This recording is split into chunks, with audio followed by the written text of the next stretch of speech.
That seat belongs to the most powerful person in this company, the event coordinator whispered nervously. And in less than an hour, everyone in this ballroom is going to find out who that person is. The grand ballroom of the Monarch Regency Hotel shimmered beneath crystal chandeliers worth more than most people earned in a year. Servers moved between tables carrying silver trays of sparkling water and appetizers while executives, investors, and board members mingled beneath banners displaying the logo of Crestmont Industries, one of the fastest-growing technology firms in America. Tonight was supposed to be historic. Rumors had been circulating for weeks that the company was preparing to announce a major leadership transition, something so significant that nearly every influential figure connected to the corporation had flown into Chicago for the event. Conversations buzzed through the room as guests speculated about who would emerge with control of the company's future. Near the front of the ballroom stood a reserved section separated by velvet ropes. The tables closest to the stage carried elegant gold name cards and personalized seating assignments. Every chair in that section mattered. Every guest seated there held influence. At exactly 6:42 p.m., Marcus Reed entered through the ballroom doors. Unlike many of the guests around him, he wasn't trying to attract attention. His tailored navy suit fit perfectly, but it lacked the flashy designer logos others seemed eager to display. He carried himself with calm confidence, offering polite nods as he crossed the room. A few people glanced at him briefly before returning to their conversations. Most had no idea who he was. Marcus preferred it that way. Years of success had taught him something valuable. The loudest people in a room were rarely the most important. As he approached the reserved section, he checked the seating card positioned at the center table. His name was printed clearly in elegant gold lettering. Seat A1, directly in front of the stage. Exactly where he was supposed to be. But someone else was sitting there. Victoria Harrington lounged comfortably in the chair, crossing one leg over the other while scrolling through her phone. Diamonds sparkled from her wrists and neck. Her designer gown practically announced her wealth before she ever spoke a word. Around her sat several guests laughing at stories she seemed determined to tell loudly enough for nearby tables to hear. Marcus stopped beside the chair and offered a courteous smile. "Good evening," he said. "I believe that's my seat." Victoria barely looked up. "No," she replied casually. "It isn't." Marcus glanced at the name card again. "Actually, it is." One of Victoria's friends smirked. Another exchanged an amused look with the woman beside him. Victoria finally lifted her eyes and examined Marcus from head to toe. Her expression hardened almost immediately. "This section is reserved," she said. "I know," Marcus answered calmly. "That's why I'm here." A few nearby conversations began to fade as guests sensed tension developing. Victoria leaned back in the chair and folded her arms. "Then you're mistaken." Marcus remained composed. "The seating assignment has my name on it." "Well," Victoria said with a small laugh, "someone clearly made an error." Several people around her chuckled. Marcus didn't react. "Would you mind checking the card?" he asked. Victoria glanced at the card but made no effort to move. "I'm comfortable where I am." More guests started paying attention now. Phones appeared discreetly above table edges. Not because anyone expected a confrontation, but because wealthy social circles thrived on public embarrassment. Victoria seemed to understand that. In fact, she appeared to enjoy the audience. "You know," she said loudly, "people should learn that not every invitation means access to the best seats in the room." Laughter rippled around her table. Marcus simply looked at her. "I'm only asking for the seat assigned to me. And I'm telling you," Victoria replied, "that this section is for owners." The words hung in the air. Several heads turned. Even some guests seated farther away paused their conversations. Marcus's expression never changed. "I see. Do you?" Victoria asked. "Because most people would have figured that out by now." Another wave of laughter followed. A nearby server looked uncomfortable. An event coordinator standing near the stage suddenly noticed the situation unfolding and immediately began walking toward them. Victoria spotted her approaching and smiled confidently. "Perfect," she said. "Maybe she can explain the seating chart to you." Marcus stepped aside slightly, allowing the coordinator to reach the table. The woman's smile vanished the moment she recognized him. Her eyes widened. Then she looked at the occupied chair, then back at Marcus. For the briefest moment, panic flashed across her face. Victoria noticed it and assumed it was directed at Marcus. "Thank goodness," she said. Can you please help this gentleman find his actual table? The coordinator swallowed hard. Her hands tightened around the folder she was carrying. Marcus said nothing. He simply waited. Across the ballroom, the massive screens behind the stage suddenly flickered to life as final preparations for the evening's announcement began. Guests turned toward the displays. Excitement spread through the room. Whatever was about to happen tonight was clearly bigger than anyone expected.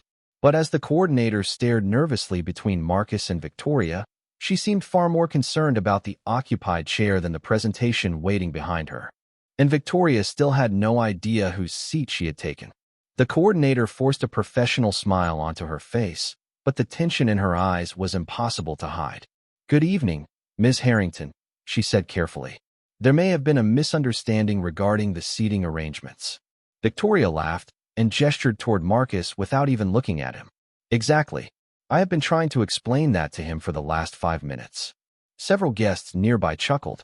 The coordinator did not. Instead, she glanced once more at the gold name card resting beside the untouched water glass. "Actually," she began, "that seat was assigned several weeks ago." Victoria leaned back confidently. "Then whoever assigned it can assign me a different card with the same seat number." More laughter erupted from her table. Marcus remained silent. His calm seemed almost unusual now. Most people would have argued. Most people would have demanded an apology. He did neither. The coordinator looked as though she wanted to say something else, but stopped herself. "Perhaps I can find another arrangement temporarily," she said. Victoria smiled triumphantly. "There. Problem solved." Marcus nodded politely. "If that makes things easier for everyone." The answer surprised several people. A few guests exchanged puzzled looks. Victoria appeared pleased with herself. "See," she said, "reasonable people know when to step aside." As Marcus turned away from the table, whispers immediately spread across the ballroom. Some guests assumed he had lost the argument. Others speculated that he had accidentally wandered into the wrong section. Victoria seemed eager to encourage both theories. "These events attract all kinds of people," she announced loudly enough for multiple tables to hear. "Some invitations clearly need better screening." A wave of uncomfortable laughter followed. Across the room, enormous digital screens displayed a countdown clock. 48 minutes remained until the evening's headline announcement.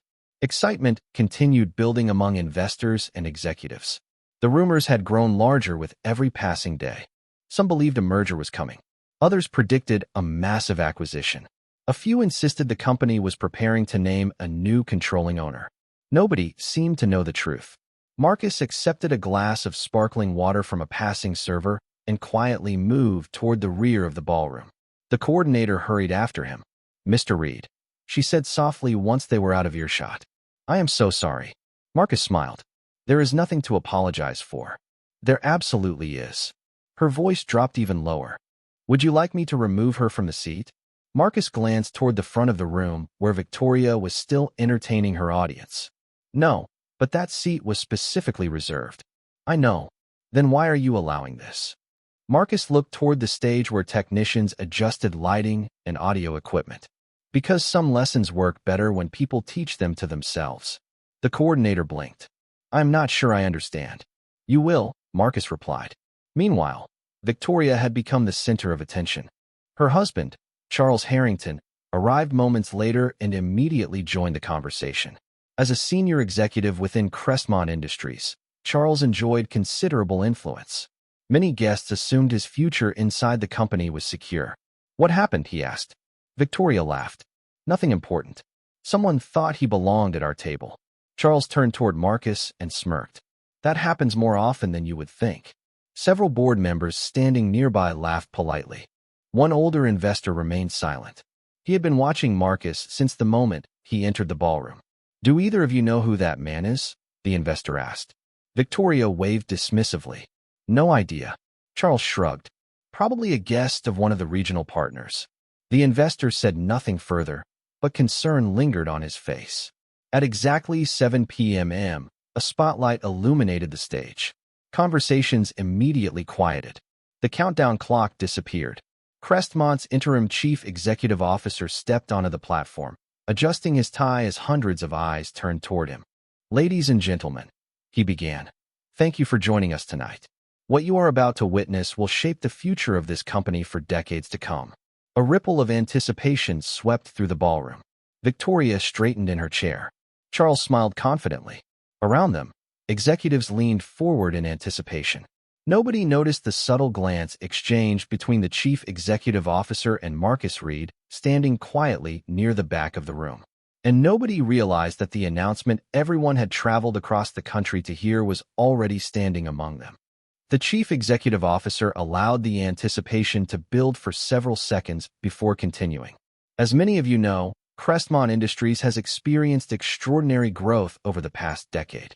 Revenue has increased, market share has expanded, and opportunities have multiplied beyond anything we imagined. Applause echoed through the ballroom. Victoria smiled and exchanged a confident glance with Charles. Around them, conversations quietly resumed in whispers as guests tried to predict where the speech was heading. However, the chief executive officer continued. There is one question that has remained unanswered. Who truly holds the future of this company? The room fell silent again. Large screens behind the stage displayed images from the company's history, early offices, product launches, milestones, success stories. Investors leaned forward.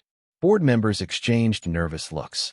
The mystery that had dominated business headlines for weeks was finally approaching its conclusion. Victoria folded her hands on the table and sat even taller.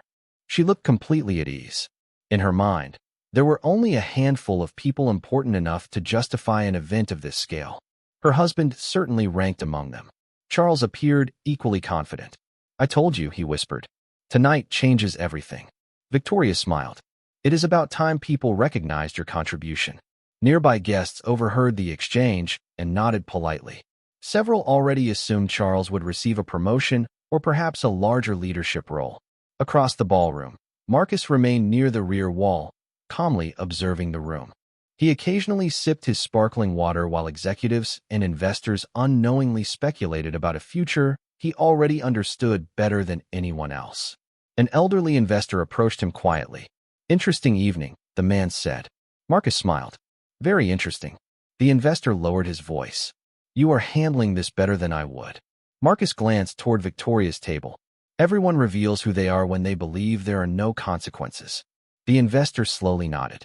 Before he could respond, applause erupted once more from the front of the room. The chief executive officer had advanced to the next stage of his presentation. Many people believe leadership begins with a title, he said. Others believe it begins with authority. Tonight, we celebrate someone who understood something different. Leadership begins with vision. More photographs appeared on the screens. Images from the company's earliest days filled the ballroom. A tiny rented office. 3 employees sharing folding desks. Handwritten plans taped to walls. Long nights. Small victories. The audience watched carefully. Victoria frowned slightly. Something about the presentation felt different from what she expected. This was not the introduction of a new executive. This felt personal. Who is this about? She whispered. Charles shook his head. I am not sure. The chief executive officer smiled. 20 years ago, one individual risked everything to build an idea that many considered impossible. The screens displayed old business licenses and startup documents. Banks said no. Investors said no. Competitors laughed. But that individual kept moving forward. The room grew quieter with every sentence. Curiosity spread through the audience. Tonight, the chief executive officer said, we honor the person whose determination created the foundation for everything we have become. Victoria's confidence began to crack slightly. She glanced around the room. Several board members looked unusually nervous. One executive repeatedly checked his phone. Another avoided eye contact altogether. Something larger was happening beneath the surface. Then a new image appeared on the screens. A younger man standing beside a prototype product nearly 20 years earlier. The photograph was slightly grainy, but the face was recognizable. Several people gasped. Others leaned forward in disbelief. Victoria squinted at the screen. Her eyes moved from the photograph to the back of the ballroom, then back to the photograph, then back again. The man in the picture looked remarkably familiar. Charles noticed it too. His smile disappeared. For the first time all evening, uncertainty entered his expression. Across the room, Marcus remained perfectly calm. He did not react to the whispers spreading through the crowd. He did not acknowledge the growing attention. He simply stood where he was, allowing the room to reach its own conclusions. On stage, the chief executive officer adjusted the microphone and delivered the sentence that instantly changed the atmosphere inside the ballroom. "Ladies and gentlemen," he said, "the founder of Crestmont Industries is here with us tonight." For several seconds, nobody moved. The ballroom seemed frozen beneath the glow of the chandeliers as hundreds of guests processed what they had just heard. The founder was here. Not a recorded message. Not a surprise video appearance. He was physically present somewhere inside the room. Conversations immediately erupted into whispers. Executives leaned toward one another. Investors exchanged puzzled expressions. Several guests began scanning the crowd, trying to identify who among them could possibly be the person responsible for building a multi-billion-dollar company from nothing. Victoria felt a knot forming in her stomach. She glanced again toward the photograph displayed on the giant screens. The younger man in the image looked familiar. Too familiar. Yet her mind refused to accept the possibility forming in the back of her thoughts. Charles sat rigid beside her. His confidence from earlier had almost completely vanished. "Do you know him?" Victoria asked quietly. Charles hesitated. "I have seen him before." "Where?" "I am not sure." On stage, the chief executive officer continued speaking. "Many people know the company. Very few know the full story behind its creation." The screens shifted again. New photographs appeared. A cramped office no larger than 300 square feet. Folding tables serving as desks. Outdated computers purchased secondhand. Handwritten financial projections taped to walls. The audience watched in silence. 20 years ago, the chief executive officer said, "Our founder invested every dollar he had. When funding disappeared, he continued. When opportunities closed, he found new ones. When experts predicted failure, he kept building." Applause broke out across the ballroom. This time it felt genuine, respectful, earned.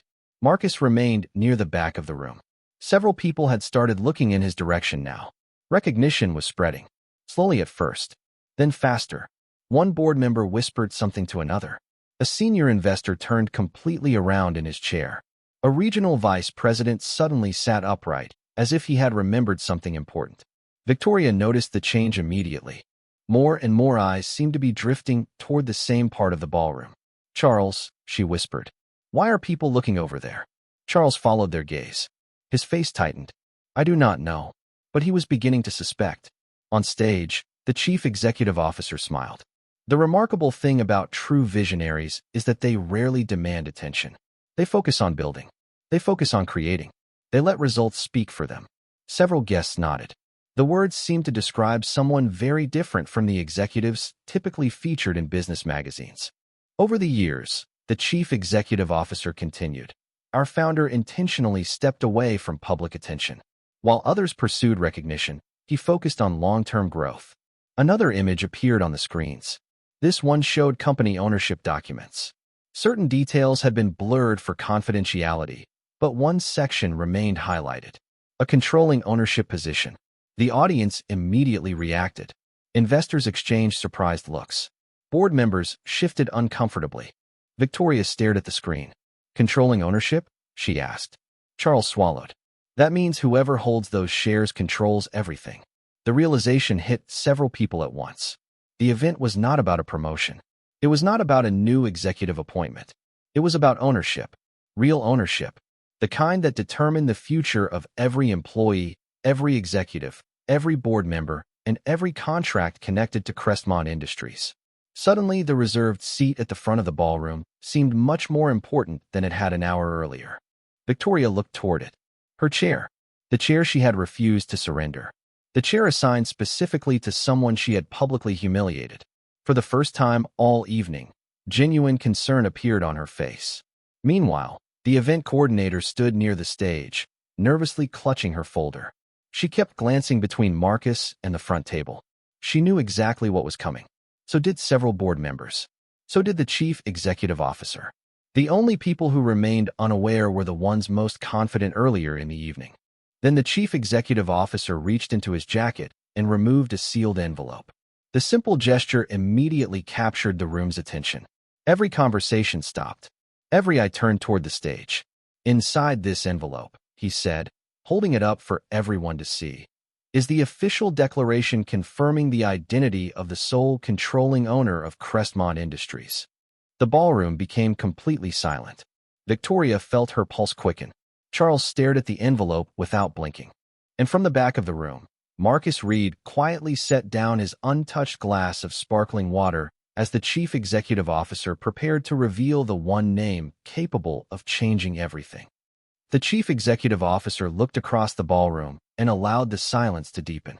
Nobody reached for a drink. Nobody checked a phone. Hundreds of people sat frozen beneath the chandeliers as the envelope remained sealed in his hands. The anticipation had become almost unbearable. "Before I open this," he said, "there is something everyone here should understand." He slowly walked across the stage. Ownership is often misunderstood. Many people confuse influence with ownership. They confuse visibility with ownership. They confuse titles with ownership. But ownership is different. Several executives shifted uncomfortably. The chief executive officer continued. Ownership means responsibility when nobody is watching. Ownership means sacrifice before success. Ownership means believing in a future long before anyone else can see it. Applause broke out from several sections of the ballroom. Victoria barely noticed. Her attention remained fixed on the envelope. A growing sense of unease had settled in her chest. The photograph on the screen, the reactions from the board members, the strange respect people seemed to have for the man standing quietly near the back of the room. None of it made sense. Yet somehow it all felt connected. Beside her, Charles loosened his tie slightly. "You are being quiet," Victoria said. "I am thinking." "About what?" Charles hesitated. "About someone I met years ago." Victoria looked at him. "Who?" Charles stared toward Marcus.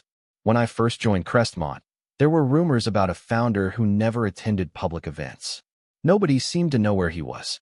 Nobody knew what he looked like." Victoria felt her stomach tighten. "And the few people who had met him said the same thing." "What?" Charles swallowed. "That he never needed to tell people who he was." Across the ballroom, more guests were beginning to recognize Marcus.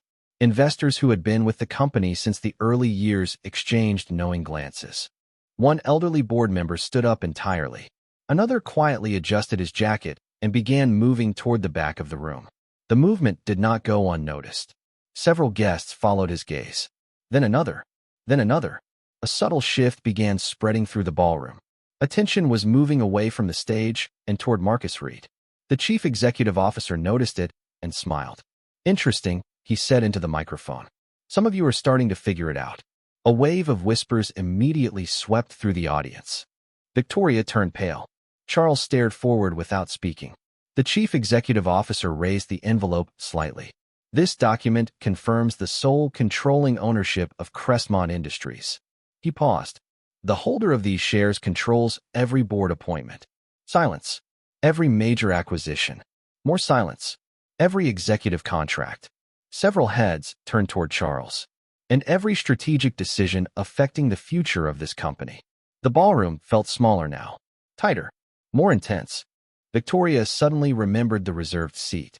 The front row chair with Marcus Reed's name on it. The seat she had refused to surrender. The seat reserved specifically for the controlling owner. A cold realization began forming. "Charles," she whispered, "tell me I am wrong." Charles did not answer. For the first time all evening, genuine fear appeared in his eyes. On stage, the chief executive officer carefully broke the seal on the envelope. The sound seemed impossibly loud in the silent room. Guests leaned forward. Phones appeared throughout the audience. Investors sat motionless. Board members watched with expressions ranging from anticipation to dread. The folded document was removed. The chief executive officer unfolded it slowly, deliberately, methodically. Nobody breathed. Then his eyes moved to the printed name. A smile appeared. Not the smile of a man making an announcement. The smile of a man finally revealing a secret he had protected for years. He looked directly toward the back of the ballroom, directly toward Marcus Reed, and suddenly every person in the room followed his gaze. The entire ballroom turned as one. Hundreds of eyes locked onto Marcus Reed. For a moment, nobody spoke. Nobody moved. The silence felt almost unreal. Marcus stood exactly where he had been all evening, calm and composed, one hand resting lightly against the back of a nearby chair. There was no triumphant smile, no dramatic gesture, No attempt to draw attention to himself. The contrast between his quiet confidence and the growing shock around him only made the moment more powerful. The chief executive officer looked toward him with obvious respect. For nearly 2 decades, he said into the microphone, this individual chose to let the company speak louder than his name. Whispers exploded throughout the ballroom. Investors began exchanging stunned looks. Executives who had barely acknowledged Marcus earlier suddenly sat upright in their seats. Several board members rose to their feet entirely. Victoria felt her mouth go dry. She looked from the stage to Marcus and back again. The pieces were falling into place so quickly that she could barely keep up. The reserved seat, the photograph, the reactions from the board, the ownership documents. Every detail pointed in the same direction. No, she whispered. No way. Charles remained silent. His face had lost all color. Across the room, one of the senior investors began clapping. Another joined him. Then another. Within seconds, applause spread across the ballroom like a wave. Not polite applause. Not ceremonial applause. Genuine respect. The kind reserved for someone who had built something extraordinary. Marcus nodded politely toward the audience, but otherwise remained exactly where he was. The chief executive officer waited for the applause to settle. Many of you know the company, he continued. Many of you know the products. Many of you know the numbers. But very few of you know the sacrifices that created them. The giant screens shifted again. New images appeared. Early manufacturing facilities. Small teams working late into the night. Newspaper headlines documenting setbacks and obstacles. Contracts that nearly collapsed. Product launches that succeeded against impossible odds. The audience watched carefully. When others left, the chief executive officer said, he stayed. When competitors predicted failure, he invested more. When opportunities seemed impossible, he found solutions. Victoria felt increasingly uncomfortable. She remembered every word she had said earlier. Every joke. Every dismissive comment. Every assumption. Around her, guests who had laughed along with her now seemed determined not to make eye contact. Some stared at their tables. Others focused intently on the stage. Nobody wanted to be associated with what had happened. Charles leaned forward and rubbed his forehead. This cannot be happening, he muttered. It is, Victoria replied softly. Neither of them looked at the other. Meanwhile, the chief executive officer unfolded a second document. The ownership structure has remained confidential for strategic reasons. However, tonight we can finally confirm what only a handful of people have known. The room became silent once more. Every person understood that the final confirmation was seconds away. The chief executive officer glanced toward Marcus again.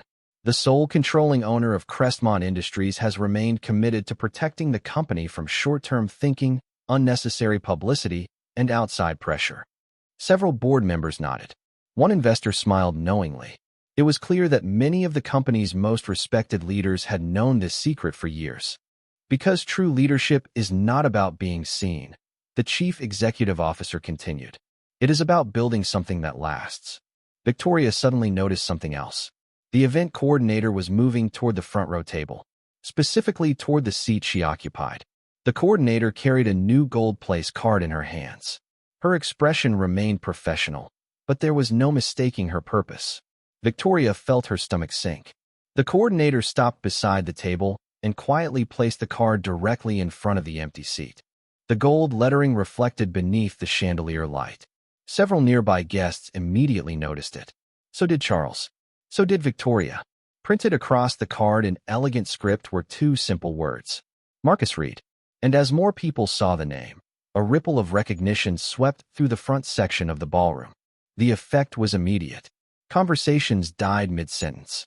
Several guests who had been whispering suddenly fell silent as they stared at the gold place card. Others turned toward Marcus with entirely different expressions than the ones they had worn earlier. Respect replaced curiosity. Admiration replaced indifference. Victoria felt heat rush to her face. The evidence was sitting less than 10 feet away from her. The chair had never belonged to a random guest. It had never belonged to a regional manager. It had never belonged to someone hoping to impress the company. It belonged to the man who had built the company itself. Across the ballroom, Marcus remained composed despite the growing attention. He neither celebrated nor reacted. If anything, he looked slightly uncomfortable being the center of attention. The chief executive officer smiled as he watched the realization spread through the audience. Some of you are recognizing that name now, he said. A few nervous laughs emerged from the crowd. Others are remembering conversations from years ago. Several investors nodded. One senior board member stood and raised his glass toward Marcus. The best founder I have ever worked with, he called out. Applause immediately followed. This time it was louder than before. Much louder. Victoria stared at the table in front of her. Every detail from earlier replayed in her mind. The moment Marcus politely asked for the seat. The way he remained calm. The way he never argued. The way he never once mentioned his position. She suddenly understood something that made the embarrassment even worse. He had given her multiple opportunities to correct the situation on her own. She had ignored every one of them. Beside her, Charles looked physically uncomfortable. Several executives seated nearby had started creating distance without even realizing it. A few shifted their chairs slightly away from the couple. Others avoided eye contact entirely. Nobody wanted to be associated with what was becoming one of the most talked-about moments of the evening. On stage, the chief executive officer finally looked down at the document in his hands. For the official record, he announced, the sole controlling shareholder and founder of Crestmont Industries is Marcus Reed. The ballroom erupted. Applause thundered through the room. Many guests stood immediately. Others followed seconds later. Within moments, nearly the entire audience was on its feet. A standing ovation filled the ballroom. Marcus lowered his head slightly in acknowledgement. Nothing more. No dramatic wave. No speech. Just quiet gratitude. The reaction somehow made the moment even more powerful. Victoria remained seated. Her hands trembled slightly beneath the table. Charles slowly stood, but his expression revealed none of the enthusiasm shown by the rest of the room. He looked like a man realizing that several assumptions he had built his future around had just collapsed. The chief executive officer waited for the applause to settle before continuing. There is one more announcement tonight. The room gradually quieted. As sole owner, Marcus Reed recently completed a comprehensive review of company operations, leadership performance, and long-term strategy. Several executives immediately exchanged nervous looks. A board member adjusted his collar. Another reached for a glass of water. The atmosphere shifted again. The celebration was still present, but now uncertainty mixed with it. Victoria noticed the change. So did Charles. What does that mean? She whispered. Charles did not answer because he already knew. A founder with controlling ownership did not need permission to make major decisions. The chief executive officer glanced toward Marcus. The results of that review will be shared later this evening. More whispers spread throughout the ballroom. Executives began looking around the room. Investors leaned forward with renewed interest. Whatever happened next clearly mattered. Marcus finally took a step forward from the back of the ballroom. Then another. Then another. As he began walking toward the stage, guests moved aside instinctively, creating a path through the center of the room. Hundreds of eyes followed him.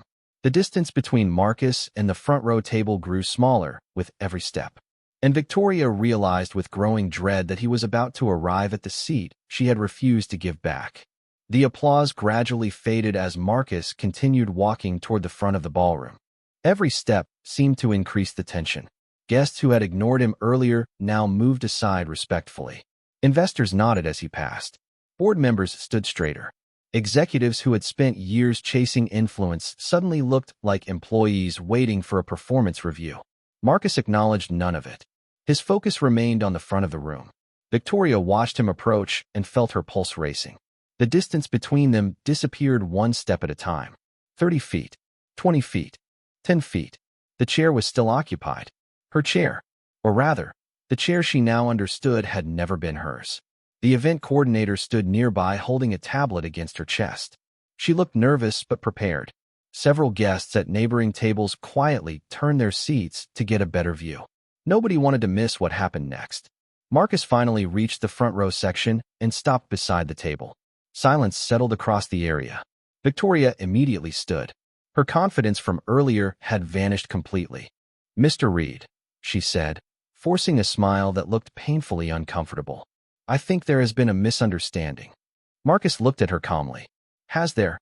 The simple question landed harder than any accusation could have. Victoria swallowed. I did not realize who you were. Marcus nodded slightly. That much is clear. Several nearby guests lowered their eyes. Nobody wanted to be caught watching, yet nobody could look away. Charles stepped forward. Marcus, I would like to apologize on behalf of both of us. Marcus turned toward him. For what exactly? Charles opened his mouth, but hesitated. The question exposed something uncomfortable. Was he apologizing because of the behavior itself, or because he had discovered who the target was? The silence answered for him. Marcus noticed it immediately. So did everyone else. I see, Marcus said quietly. Neither Victoria nor Charles responded. The chief executive officer remained on stage, observing the exchange without interruption. This moment belonged to Marcus. The audience understood that. Marcus glanced down at the gold name card sitting beside the chair. Then he looked back at Victoria. When I arrived tonight, I asked politely. Victoria lowered her gaze. Yes. When I explained that the seat was assigned to me, I remained respectful. You did. And when you were given opportunities to verify the assignment, you chose not to. Victoria felt dozens of eyes on her. I made a mistake. Marcus considered her words. Everyone makes mistakes. For a brief moment, relief appeared on Victoria's face. Then Marcus continued. But mistakes reveal priorities. The interesting part is not that you took the seat. The interesting part is why you believed I could not possibly belong in it. The ballroom grew silent again. Nobody moved. Nobody spoke. The question hung in the air. Victoria searched for an answer, but found none that would improve the situation. Marcus never raised his voice. He never appeared angry. Yet the calm honesty of his words seemed impossible to escape. Charles shifted uncomfortably. Several executives nearby looked away. They recognized the larger point. This evening was no longer about a chair. It was about assumptions, about status, about deciding who belonged before learning anything about them. Marcus pulled out the chair and finally took his seat. The seat that had carried his name all along. The symbolic moment sent another ripple through the audience. The founder was where he belonged. The room somehow felt different now. More honest. More exposed. On stage, the chief executive officer stepped back to the microphone. Thank you, Marcus. He paused.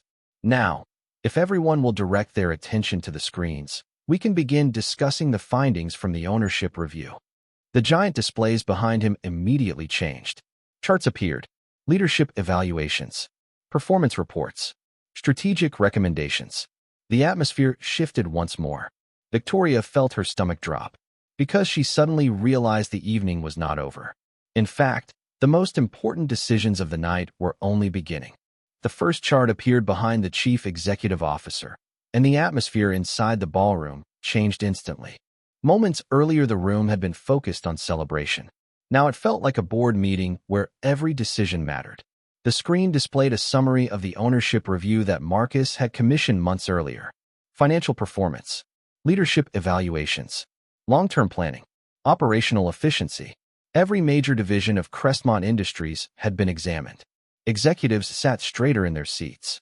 Investors leaned forward. Nobody wanted to miss a single detail.